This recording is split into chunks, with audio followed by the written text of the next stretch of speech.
ಮನೆಯಿಂದ ಹೊರಗಡೆ ಹೋಗಿರೋ ವ್ಯಕ್ತಿಗೆ ಈ ರೀತಿಲಿ ನಿಹಾರಿಕಾಗ್ ಸೇವೆ ಮಾಡ್ಬೇಕಾಗತ್ತೆ ಅಂತ ಅನ್ಕೊಂಡಿರ್ಲಿಲ್ಲ. ಇದೆಲ್ಲ ಅಮ್ಮ ಅಪ್ಪ ಕೊಟ್ಟಿರೋ ಸಲಹೆನೆ. ಇದಕ್ಕೂ ಮುಂಚೆ ನಿಂತ್ಕೊಂಡು ಮಾತಾಡ್ತಿದ್ಲು, ಇವಾಗ ಸೋಫಾ ಮೇಲೆ ಆರಾಮಾಗಿ ಕೂತ್ಕೊಂಡು ಮಾತಾಡ್ತಿದ್ದಾಳೆ. ಇನ್ನೂ ಸ್ವಲ್ಪ ಸಲಿಗೆ ಕೊಟ್ರೆ ಅಮ್ಮಮ್ಮ ತಾತನ್ ಪಕ್ಕ ಕೂತ್ಕೊಂಡು ಮಾತಾಡ್ತಾಳೆ. ಮತ್ತಿನ್ನೇನು, ಕೂತ್ಕೊಳ್ಳೋದಕ್ಕೆ ಕುರ್ಚಿ ಕೊಟ್ರೆ ಮಲ್ಕೊಳ್ಳೋದಕ್ಕೆ ದಿಂಬು ಹಾಸಿಗೆ ಕೇಳೋ ಅಂತವಳಲ್ವಾ. ಕುಡಿಯಮ್ಮ.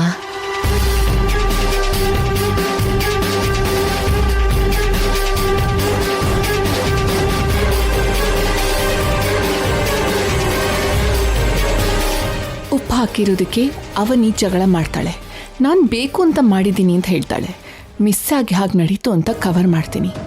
ನಾನು ನಿನಗೆ ಮರ್ಯಾದೆ ಮಾಡಬೇಕಾ? ಏನು ಯೋಚನೆ ಮಾಡ್ತಿದ್ಯಮ್ಮ? ಕಾಫಿ ಕುಡಿ. ಕುಡಿಯಮ್ಮ. ಅನುಮಾನ ಬಂತ ಹೇಗೆ? ಕಾಫಿ ಕುಡಿ ಅಂತ ಕೂಡ ಬೇಡ್ಕೋಬೇಕಾ? ಇಲ್ಲ ಅಂದ್ರೆ ನಾವೇ ಕುಡಿಸ್ಬೇಕೇನೋ. ಅತಿಥಿ ಅವರಿಗೆ ಹೇಗಿದ್ರೆ ಕಂಫರ್ಟ್ ಅಂತ ಕೇಳಿ. ನಾನು ಕಾಫಿ ಕುಡಿಯೋದು ಕೂಡ ನಿಮಗಿಷ್ಟ ಇಲ್ಲ, ಅದಕ್ಕೆ ನಾನು ಕುಡಿಯಲ್ಲ.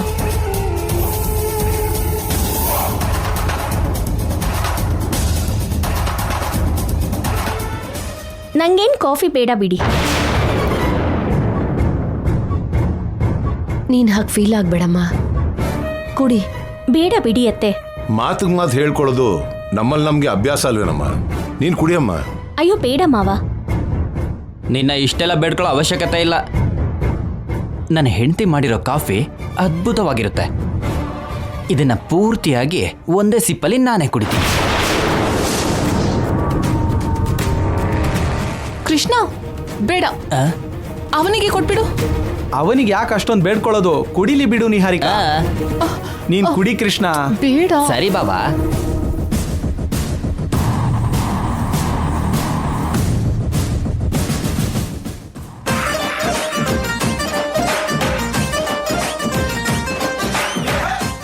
ನಾನು ಹೋಗಿ ಕಾಫಿ ತಗೊಂಡು ಬರ್ತೀನಿ ರಮ್ಮ.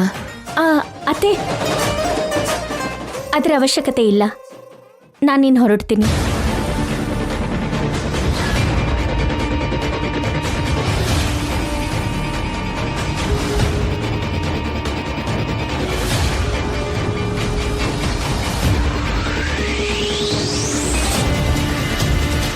ಸತ್ಕಾರ ಮಾಡಿದಾಗ ಮನಸ್ಸಿಂದ ಮಾಡ್ಬೇಕಮ್ಮ.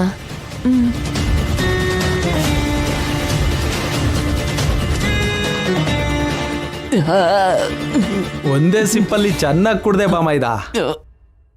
ಎಕ್ಸ್ಕ್ಯೂಸ್ ಮೀ, 2 ನಿಮಿಷ ಬರ್ತೀನಿ.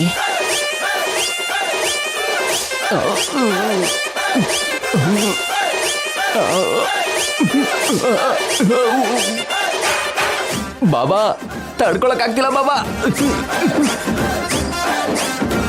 ಬಾಮೈದಂಗೆ ಏನಾಯ್ತು?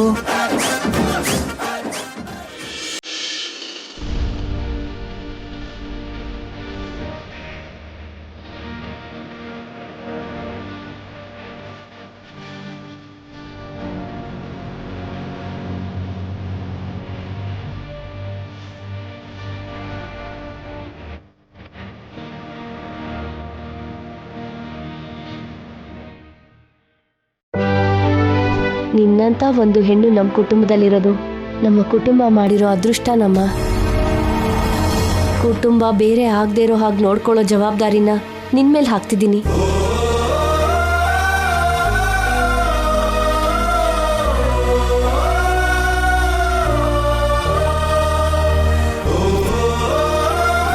ಈ ಮನೇಲಿ ಎಲ್ಲರಿಗಿಂತ ನೀನೇ ಯೋಚನೆ ಮಾಡೋದು ಚೆನ್ನಾಗಿ ಅಂತ ನನಗೆ ಗೊತ್ತು. ಅದಕ್ಕೆ ಯಾವಾಗ ಏನೇ ಸಮಸ್ಯೆ ಬಂದರೂ ನೀನೇ ಪರಿಹರಿಸ್ಬೇಕು. ನಾನು ಗಮನಿಸ್ಲಿಲ್ಲ ಅಂದರೂ ನೀನೇ ಗಮನಿಸ್ತಾ ಇರಬೇಕು.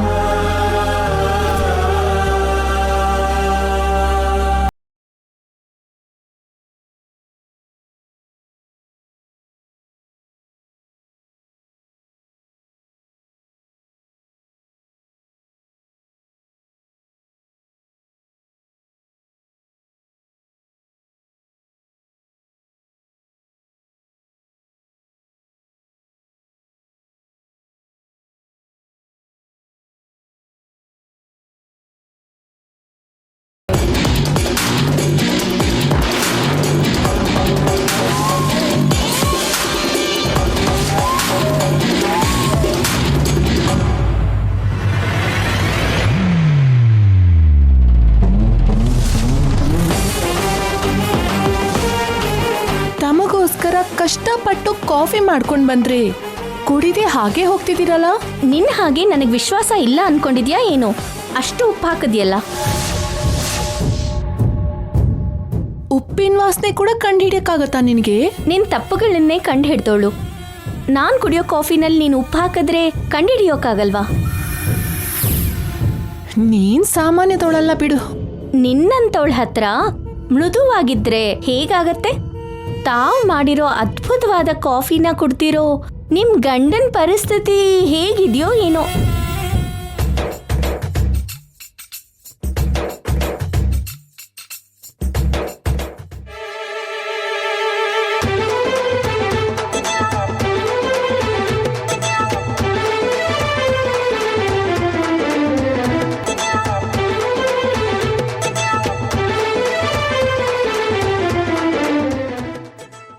ಕಾಫಿ ವಿಷಯನ ಸ್ವಲ್ಪ ಹೊತ್ತು ಆ ಕಡೆ ಇಡು.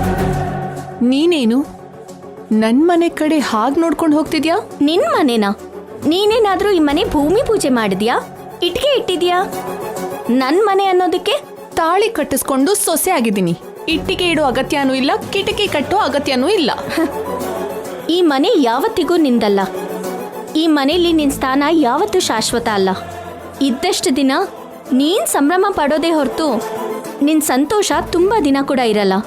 ಮನೆ ಕಡೆ ಹಾಗೆ ಹೋಗ್ತಾ ನೋಡ್ತಾ ಇದ್ಯಲ್ಲ ಯಾಕೆ ಅಂತ ಕೇಳಿದ್ರೆ ನನ್ ಪ್ರಶ್ನೆಗೆ ಬೇಕಾಗಿರುವಂತ ಉತ್ತರ ಕೊಡೋದ್ ಬಿಟ್ಟು ಏನೇನೋ ಮಾತಾಡ್ತಾ ಇದ್ಯಲ್ಲ ಯಾಕೆ?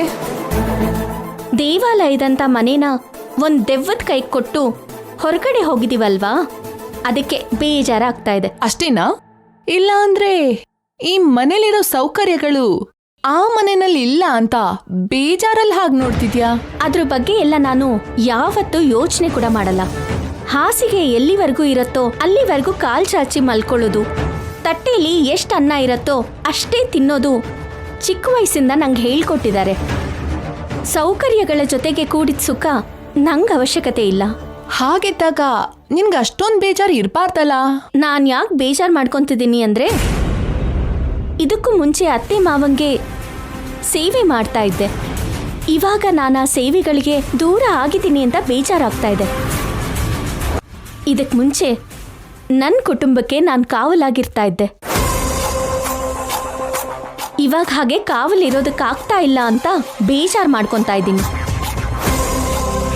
ಇದಕ್ಕೆ ಮುಂಚೆ ನನ್ನ ಗಂಡ ಒಬ್ಬ ವಾರಸ್ದಾರನಾಗಿ ಹಕ್ಕಿನಿಂದ ಈ ಮನೇಲಿ ಇರ್ತಾ ಇದ್ರು.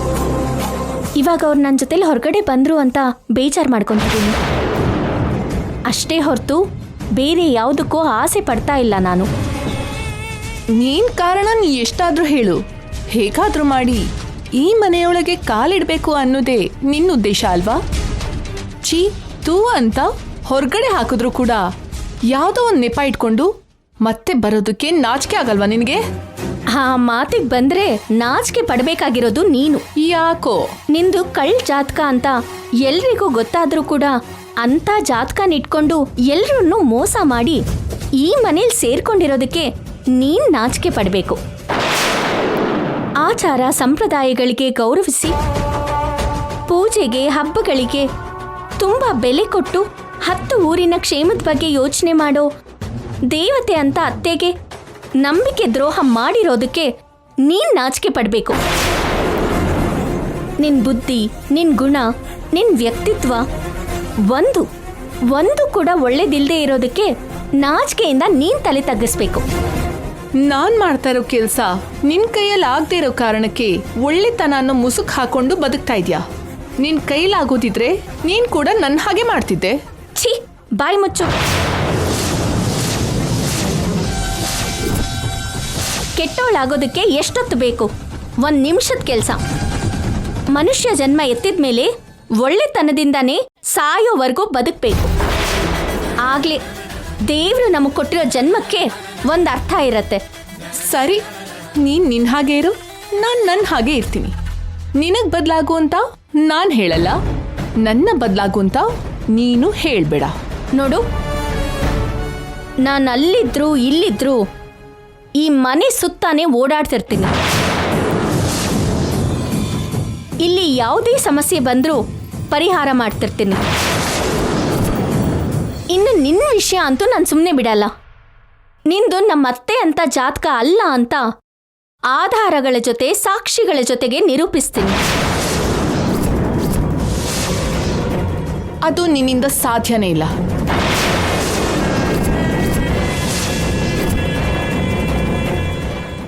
ಅತಿ ಬಲವಾದ ಆಧಾರ ಆಗಿದ್ದ ಗುರುಗಳೇ ಸತ್ತೋದ್ರಲ್ವಾ ಪಾಪ. ಅವ್ರನ್ ಬಿಟ್ರೆ ಬೇರೆ ಯಾರೇ ಏನೇ ಹೇಳಿದ್ರು ಕೂಡ ವೇದವತಿ ಪ್ರಸಾದ್ ರಾವ್ ನಂಬಲ್ಲ. ಗುರುಗಳ ಮರಣದ ನಂತರ ಯಾವುದೇ ಆಧಾರ ಇಲ್ಲ ಅಂತ ಸಂಭ್ರಮ ಪಡ್ತಿರೋ ಹಾಗಿದ್ಯಾ? ನನ್ ಜೊತೆಗೆ ಅಮ್ನೋರಿರ್ತಾರೆ. ಆಧಾರಗಳನ್ನ ಸಾಕ್ಷಿಗಳನ್ನ ಆ ಅಮ್ನೋರೇ ನನ್ನ ಹತ್ರ ಕಳಿಸ್ಕೊಡ್ತಾರೆ. ನೀನ್ ಎಷ್ಟೇ ಉಪಾಯ ಮಾಡಿದ್ರೂ ಆ ಅನ್ನಪೂರ್ಣಾದೇವಿ ಆಶೀರ್ವಾದ ನನಗಿರತ್ತೆ. ನಿಂದು ಸುಳ್ಳು ಜಾತಕ ಅಂತ ಮೊನ್ನೆ ನಮ್ಗೆ ನಿರೂಪಿಸೋದಕ್ಕಾಗದೇ ಇರ್ಬೋದು, ನಾಳೆ ದಿನ ಅಂತೂ ಅದನ್ನ ನಿರೂಪಿಸದೇ ಇರೋದಿಲ್ಲ. ಅನ್ನಪೂರ್ಣಾದೇವಿ ನಿನ್ನ ಕ್ಷಮಿಸೋದಿಲ್ಲ. ಹುಷಾರಾಗಿ.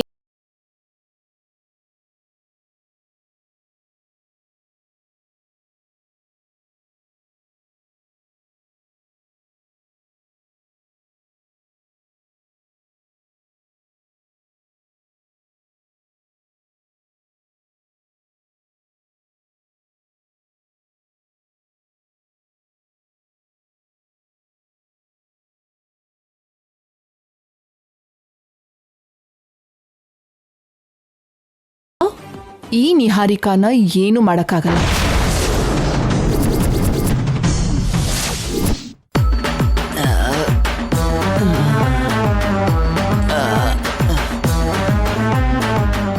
ಅಮ್ಮ 49 ಇನ್ನೊಂದು ಸರಿ ಹೋದೆ ಅಂದ್ರೆ 50 ಸರಿ ಆಗುತ್ತೆ. ಅಷ್ಟಕ್ಕೂ ಏನಾಯ್ತು ಕೃಷ್ಣ?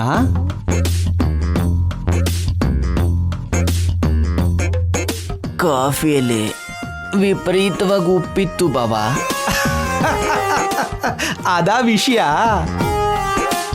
ಅವನಿ ಮೇಲಿನ ಕೋಪದಿಂದ ನಿಹಾರಿಕಾ ಉಪ್ಪು ಬೆರೆಸಿರ್ತಾಳೆ, ನೀನ್ ಬಲಿ ಆದೆ. ನಿಹಾರಿಕನ್ನ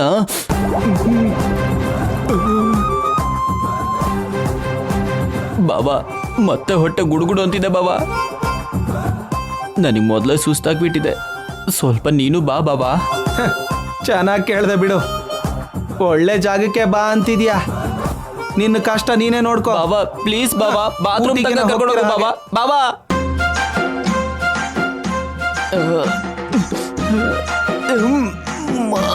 ಅಯ್ಯೋ ನನ್ನ ಕೈಲಾಗಲ್ಲಪ್ಪ. ಅಯ್ಯೋ ಏನ್ ಬೇಕಾದ್ರೂ ಆಗ್ಲಿ, ನಾನು ಮಲ್ಕೋತೀನಿ. ಅಮ್ಮ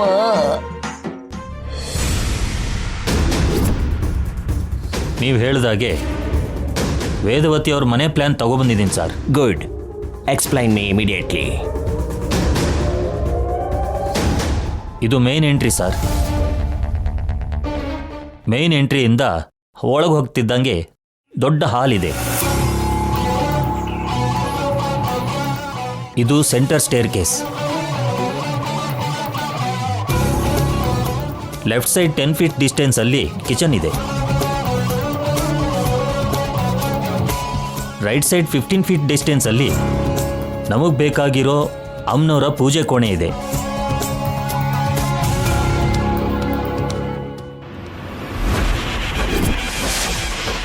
ಈ ಪೂಜೆ ಕೋಣೆಯಲ್ಲೇ ಅನ್ನಪೂರ್ಣಾದೇವಿ ಪಂಚಲೋಹ ವಿಗ್ರಹ ಇದೆ.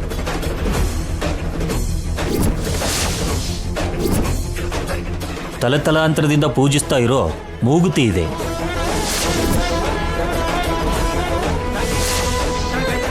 ಆ ಮೂಗುತಿನ ಅಮ್ಮನವ್ರ ಜಾತ್ರೆಯಲ್ಲಿ ಅಮ್ಮನವರ ಅನ್ನದಾನ ಉತ್ಸವದಲ್ಲಿ ವೇದವತಿಯವರು ಹಾಕೊಳ್ತಾರೆ.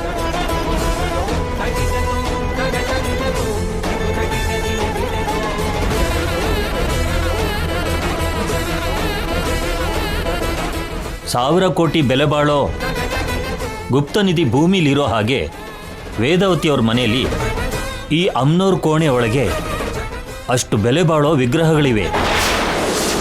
ಕೆಳಗಡೆ ಹಾಲಲ್ಲಿ 2 ಬೆಡ್ರೂಮ್ಸ್, ಮೇಲ್ಗಡೆ ಇರೋ ಹಾಲಲ್ಲಿ 4 ಬೆಡ್ರೂಮ್ಸ್ ಇದೆ.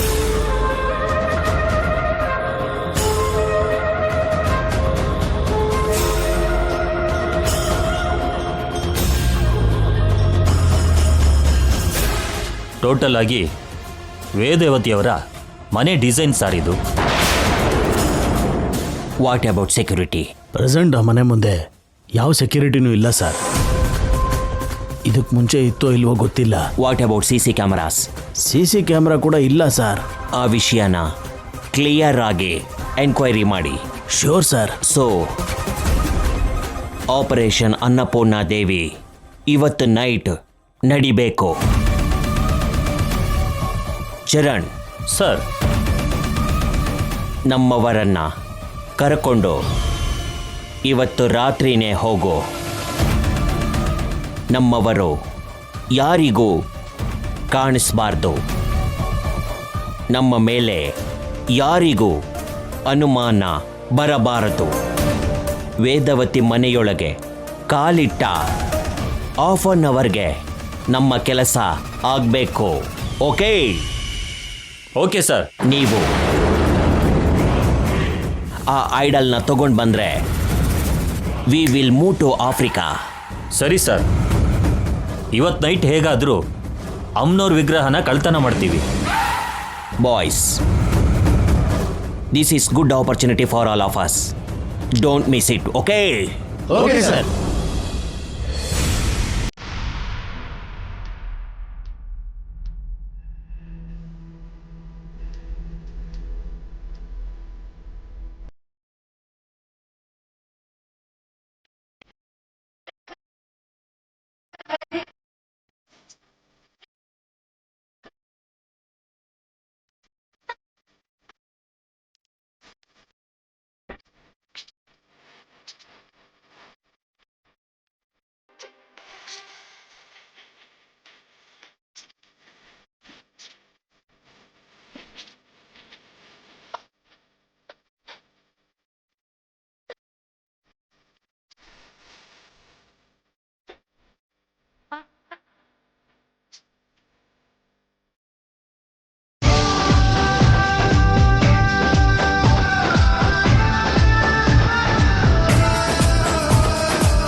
ಅವನಿ, ಎಲ್ಲಿಗೆ ಹೋಗಿದ್ದೆ?